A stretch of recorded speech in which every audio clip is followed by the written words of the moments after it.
Que Dios nos bendiga a todos, nos bendiga con su palabra. El consejo de Dios es como el rocío de la mañana,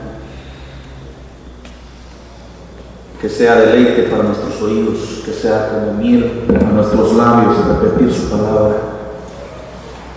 Padre bendito, te doy gracias por la Biblia, por tu palabra preciosa, que nos dejas volvernos a ella cada vez, Señor, mediante la cual nos instruyes, nos corriges, nos enseñas, nos consuelas, Señor. En estos tiempos de terrible apostasía, Señor, ayúdanos a andar firmes, fieles al llamado que una vez nos hicieras, Señor. Glorifica tu nombre. En Cristo Jesús te lo ruego. Amén. Mis hermanos, creo firmemente que estamos viviendo los últimos tiempos. Las palabras proféticas de la Escritura se están cumpliendo a pasos agigantados. El primer ministro israelí, Benjamín Netanyahu, ha dispuesto invertir cerca de 200 millones de dólares para financiar el retorno de todos los judíos expatriados en Europa, cumpliéndose así la palabra del Señor: cuando os hubierais arrepentido y vuelto de vuestros pecados y clamareis a Jehová tu Dios, yo os recogeré de las naciones donde os esparcí. La palabra del Señor está cumpliéndose de una manera increíble. Ya se anunció la reconstrucción del tercer templo. En algún momento hablamos, cuando hemos hablado de profecía bíblica, que esta era la última profecía que nos separaba del periodo de tribulación, el que el templo de Israel sea reconstruido. Ya se han dictado órdenes. En mi libro titulado Principio de Dolores, Tribulación y Gran Tribulación, yo exponía cómo el profeta Ezequiel en el capítulo 40 señala una explanada al sur de donde está la mezquita de Omar, que era el lugar original del templo. Y él dice: vi al norte del templo, del nuevo templo reconstruido, una edificación como una ciudad, que es la mezquita de Omar, la mezquita de los musulmanes. De alguna manera el profeta Ezequiel está profetizando el lugar donde se habría de reconstruir el templo. No hay nada que pelear, ellos tienen el lugar donde construir el templo. Al hablar de estas cosas, mis hermanos, consterna tener que reconocer las palabras del apóstol Pablo, 2 Tesalonicenses capítulo 2 y versículo 2, que dice: el Señor no retornará sin que antes venga la apostasía. Apostasía es haber conocido la verdad y luego renunciar a ella y negarla como si esta fuese mentira. Mis hermanos, grandes predicadores, grandes, entre comillas, siervos de Dios, alguna vez reconocidos por el pueblo cristiano, han negado su fe de manera rotunda. Consterna ver videos que son de dominio público, que están a su alcance en YouTube, de Luis Palau diciendo que se alegra por el pontificado de Francisco I, que es una bendición de Dios y que este señor Francisco es un siervo de Dios dedicado a la oración, temeroso de Dios y un gran siervo. Un Alex Campos, que recién celebraba un concierto de su música junto a uno de los más grandes intérpretes de música católica, Martín Valverde, en el Vaticano. Una de las más recientes, Jesús Adrián Romero, negando su fe abiertamente dice: no es pecado tener imágenes.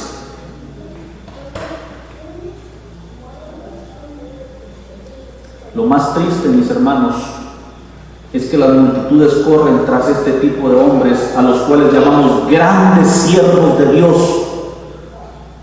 Yo no reconozco grandes ni pequeños. No hay pastores grandes ni pastores chiquitos. Todos los que le servimos a Dios somos simple y llanamente siervos, servidores. No hay grandes, no hay pequeños. No hay distinción a los ojos de Dios. Somos sus siervos.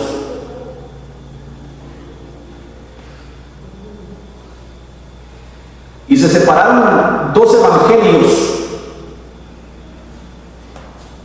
La cepa del evangelio, la escritura que nos guiaba a la verdad, y un evangelio torcido, interpretado según la conveniencia de los hombres.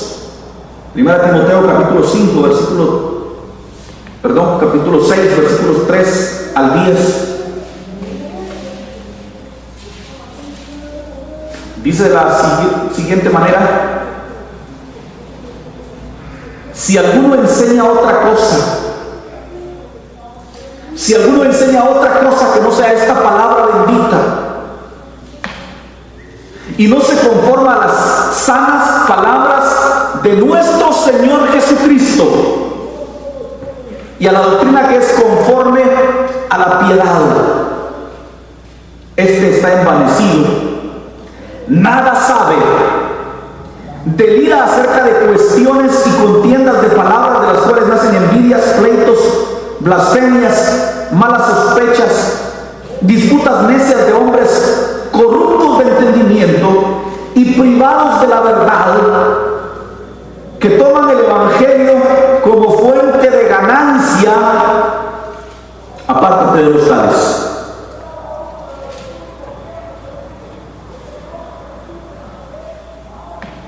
Quiero que usted note que el apóstol Pablo a Timoteo le dice que lo que nosotros predicamos debe estar firmemente aferrado a las palabras de nuestro Señor Jesucristo.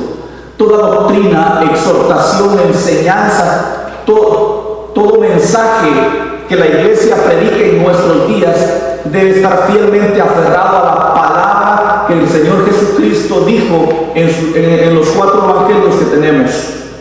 Es más, de Hechos, Romanos, 1 Corintios, 2 Corintios, Gálatas, etcétera, hasta Apocalipsis, todo lo que ahí se dice es tan solo la repetición metódica de la enseñanza que Jesús dio en los 4 evangelios. Por eso dice el apóstol aquí que si alguno enseña otra cosa y no se conforme a las sanas palabras de nuestro Señor Jesucristo,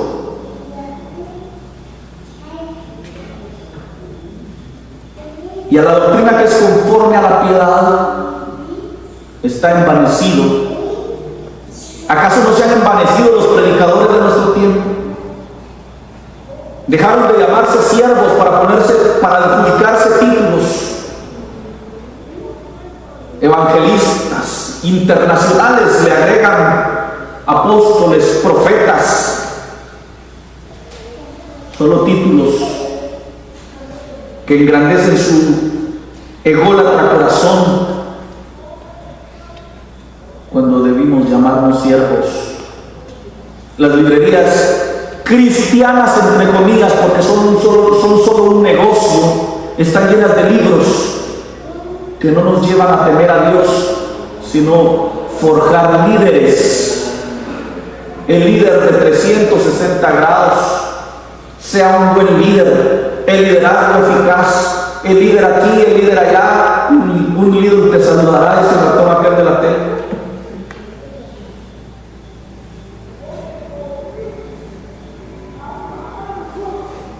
Yo en mi Biblia no he encontrado la palabra líder. Yo no sé si usted la ha encontrado. No existe.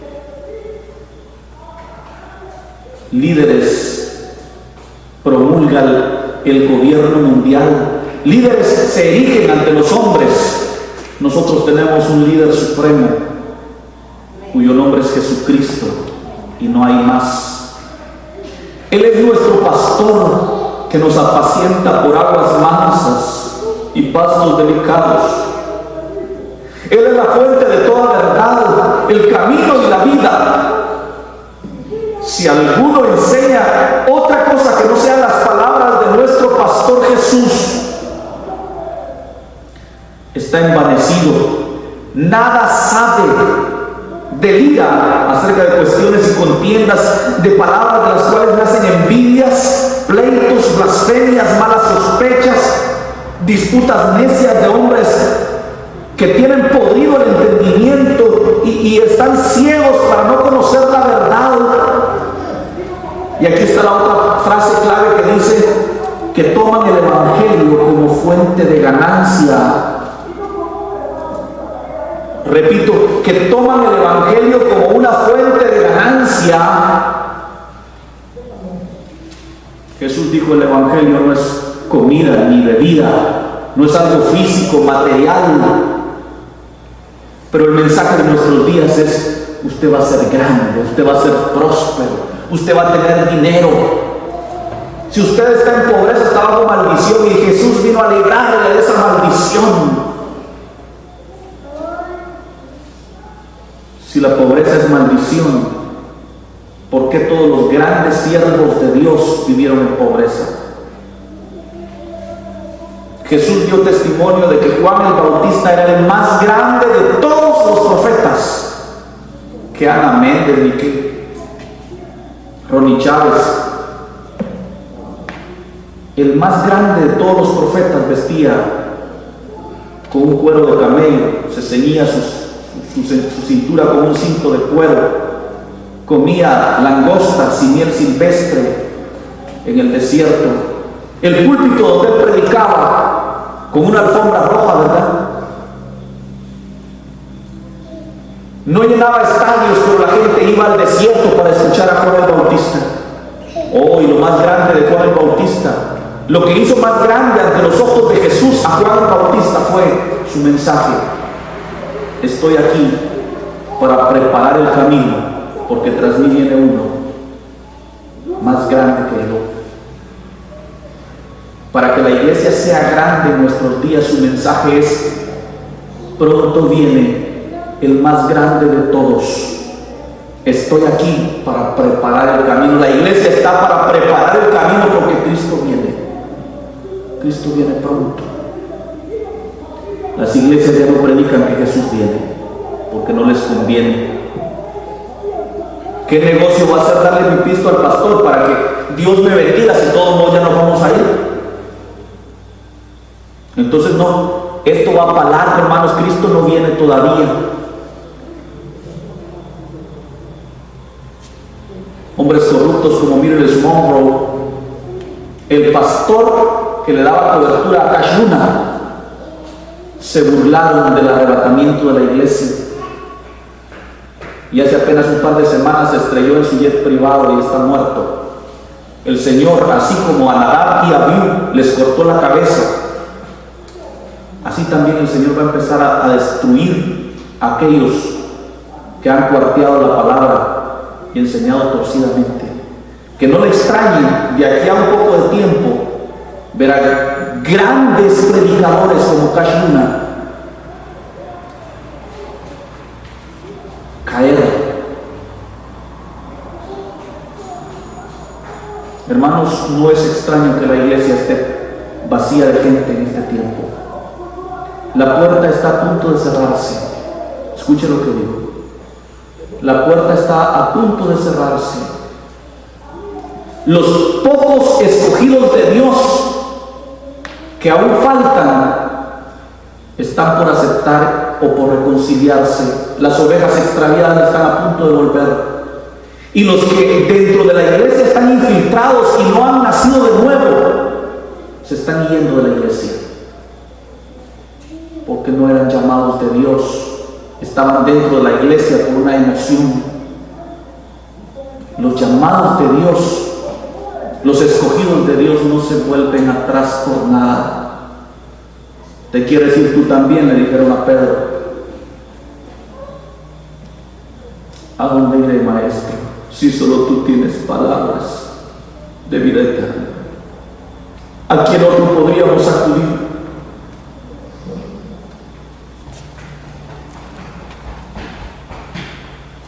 En Mateo capítulo 6,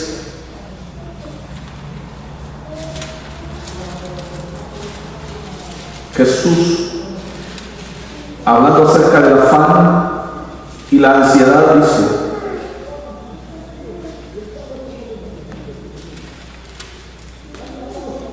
versículo 25 en adelante: por tanto os digo, no os afanéis por vuestra vida, si qué vas a comer o qué vas a beber, ni por vuestro cuerpo que hay de vestir. ¿No es vuestra vida más que el alimento y el cuerpo más que el vestido? Mirad las aves del cielo, que ni siembran, ni ciegan, ni recogen en graneros, y vuestro Padre Celestial las alimenta. ¿No valéis vosotros mucho más que ellas? ¿No valéis vosotros mucho más que ellas? Hoy las iglesias están llenas de gente que no ha nacido de nuevo, que no aman, que no temen a Dios. Están en la iglesia porque les han ofrecido que a través del Evangelio van a hacerlos prosperar, a tener mucho dinero.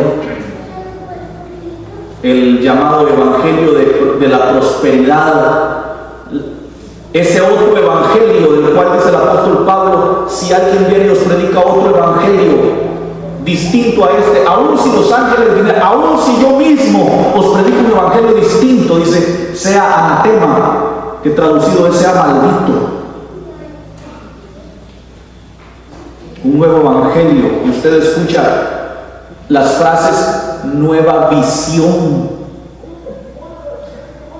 vino nuevo, pan nuevo, odres nuevos, y empiezan a enseñar nuevas doctrinas torcidas, porque nosotros lo que necesitamos no es algo nuevo, sino volvernos a lo de antaño, a esta palabra añeja que el Señor nos dejó.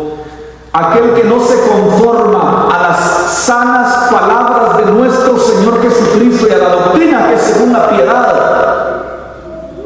se ha envanecido, nada sabe y delira. Usted sabe, cuando uno está enfermo y está delirando, ya habla bobadas.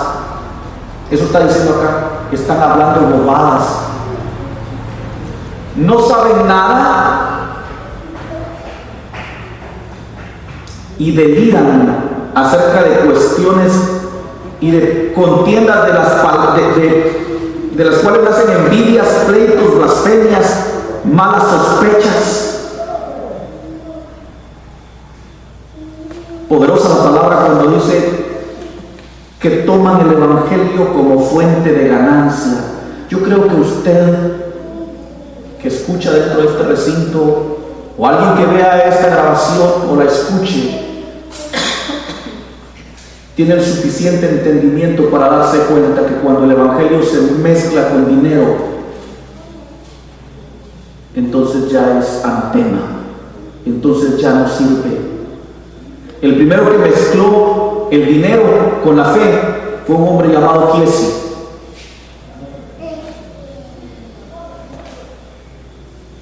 El profeta de Dios.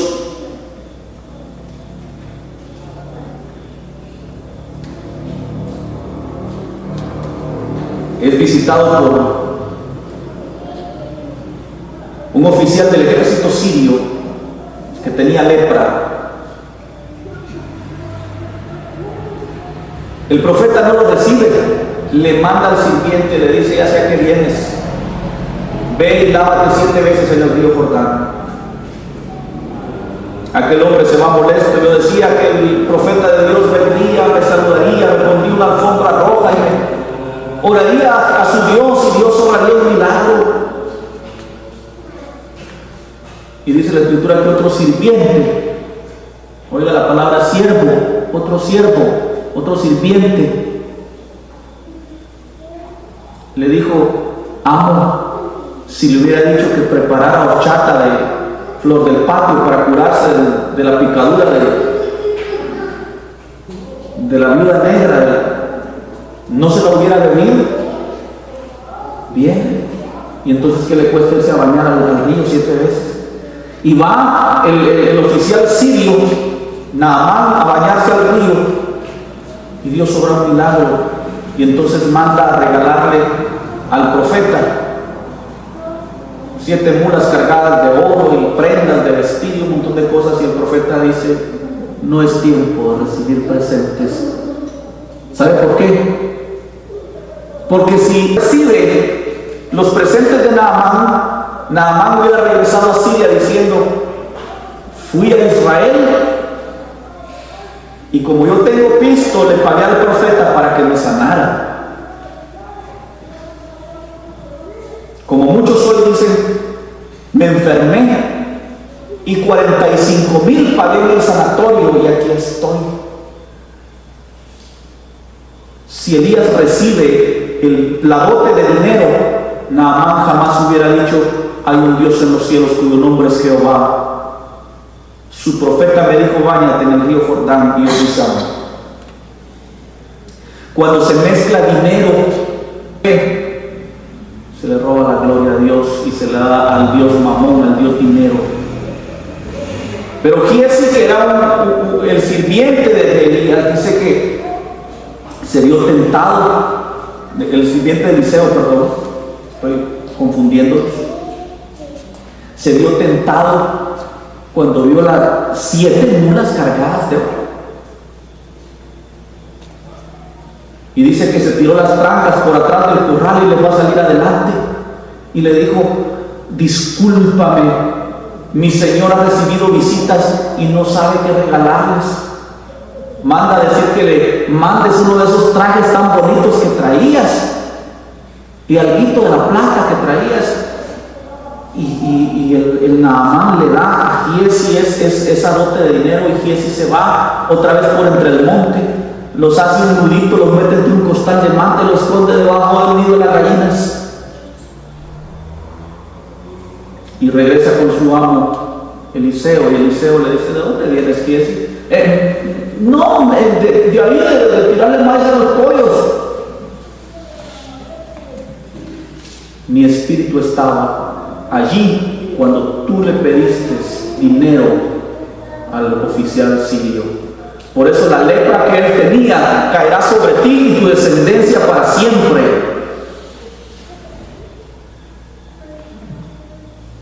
El primero que hizo negocio con el evangelio terminó leproso. Los que están haciendo negocio con el evangelio en nuestros días, leprosos están del alma, podridos de entendimiento. ¿O no dice así la escritura? Hombres corruptos de entendimiento. La palabra corrupto quiere decir podrido, chuco. Mente tan chuca, dijo César Mateo. Tienen sucia la mente, el entendimiento, y están ciegos para no ver la verdad. Versículo 6.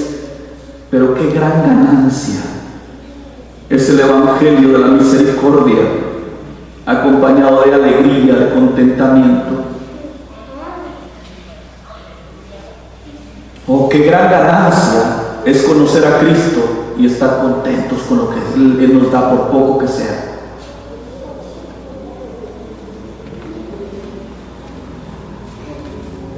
Salmos 37, 25. Joven fui y he envejecido, mas no he visto hombre justo desamparado, ni su descendencia que mendigue pan. Dios no desampara a los que son suyos. ¿Por qué te afanas por hacerte rico? ¿Por qué escuchar el mensaje torcido y equívoco de un evangelio distinto? El evangelio de Giesi, por ambición al dinero. ¿Por qué te preocupas por el día de mañana qué vas a comer o qué vas a vestir? Dice Mateo capítulo 6. ¿Acaso Dios, que te dio la vida, era capaz de darte la vida pero no la comida? ¿No es la vida mayor que la comida? Si te dio la vida, que es lo más grande, ¿cómo no te va a dar la comida? Si te dio el cuerpo, ¿cómo no te va a dar el vestido? Eso está diciendo el Señor. Si alguno enseña otra cosa y no se conforma a las sanas palabras del Señor Jesucristo, el Señor Jesucristo fue el que dijo: no se afane, no se preocupe por hacerse rico. Y el libro de Proverbios dice: no te afanes por hacerte rico, sé sabio y desiste. ¿Cómo? ¿Cuál sería el antónimo entonces? Que el que quiere hacerse rico no es sabio, el que quiere hacerse rico es tonto. Eso está diciendo acá. Pero gran ganancia es el evangelio acompañado de contentamiento. Tiene mucho, alégrese. Tiene poco, glorifique a Dios. Poco o mucho, lo que sea que el Señor te haya dado, no deje de haber acción de gracias en tus labios. Oiga lo que dice el versículo 7: porque nada hemos traído a este mundo y nada podremos sacar. Estamos de paso en esta vida, hermanos. Estamos de paso en esta vida. Y todo lo que usted acapare aquí, ¿qué se va a quedar? Versículo 8: así que teniendo sustento y abrigo, estemos contentos con esto. Estemos contentos con esto. Se celebran grandes actividades evangélicas. Puños de gente asisten detrás de una bendición económica. Si tiene que ponerse y que comer, esté contento y agradecido. Versículo 9: porque los que quieren enriquecerse caen en tentación y lazo y en muchas codicias necias y dañosas, que hunden a los hombres en destrucción y perdición, porque raíz de todos los males es el amor al dinero, el cual codiciando estos se extraviaron de la verdadera palabra, del verdadero evangelio, de la fe de Jesucristo, y fueron traspasados de muchos dolores.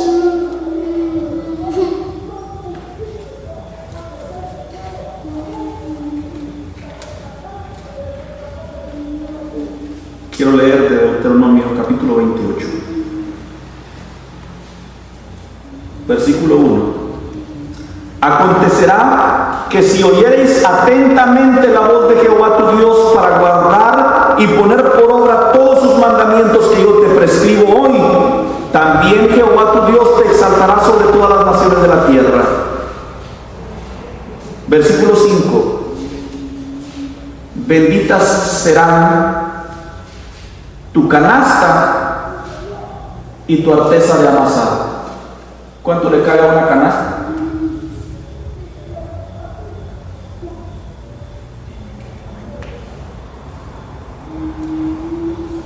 ¿Cuál es la canasta más grande que ves? Bendita será tu canasta y bendita tu arteza de amasar, la piedra de moler. Está hablando del sustento de cada día. El Señor se hace cargo de darnos la comida para cada día. Hay veces cuando no tenemos nada en la noche y el otro día temprano Dios se encarga de darnos la provisión para el siguiente día, porque Él es fiel a su palabra, porque lo que Él ha prometido lo cumple. Dios no es hombre para que mienta, ni hijo de hombre para que se arrepienta. Si alguno está predicando algo distinto y no se conforma a las sanas palabras del Señor Jesucristo, que dijo: no te afanes por qué vas a comer ni qué vas a vestir, este está envanecido, nada sabe y delira hasta de mente. Padre bendito, dale a tu iglesia el discernimiento para saber entender los tiempos malos en los que nos tocó vivir, en donde el evangelio se dividió en tantas ramificaciones por estratagema de hombres corruptos de entendimiento, que quisieron dar interpretación a la Biblia cuando esta no hay que interpretarla, sino creerla. y ponerla por obra. Y surgieron tantas denominaciones e iglesias como fue posible, cada quien buscando, como dice el apóstol Pablo a Timoteo, hacer negocio de la fe. Señor, que este pequeño remanente tuyo esté consciente y esté firme en esta misma verdad añeja del Evangelio. Se oye bonito allá donde se oyen los gritos, donde se oye la música, donde se oye la algarabía de esas grandes campañas, de esas grandes iglesias. Nada asegura que tú estés ahí, Señor. Solo te ruego, Padre, que añadas a tu iglesia cada día los que hayan de ser salvos y que saques del medio de nosotros a aquellos que, como dice el apóstol Judas,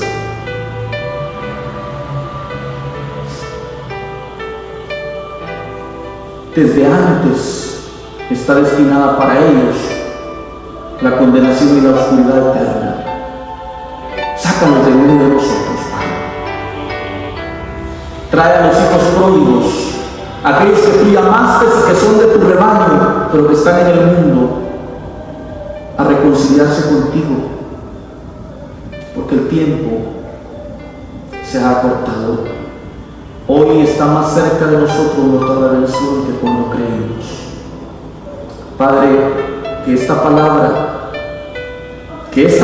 Señor, sea fructífera en cada corazón, por tu bondad, en el nombre de Jesús.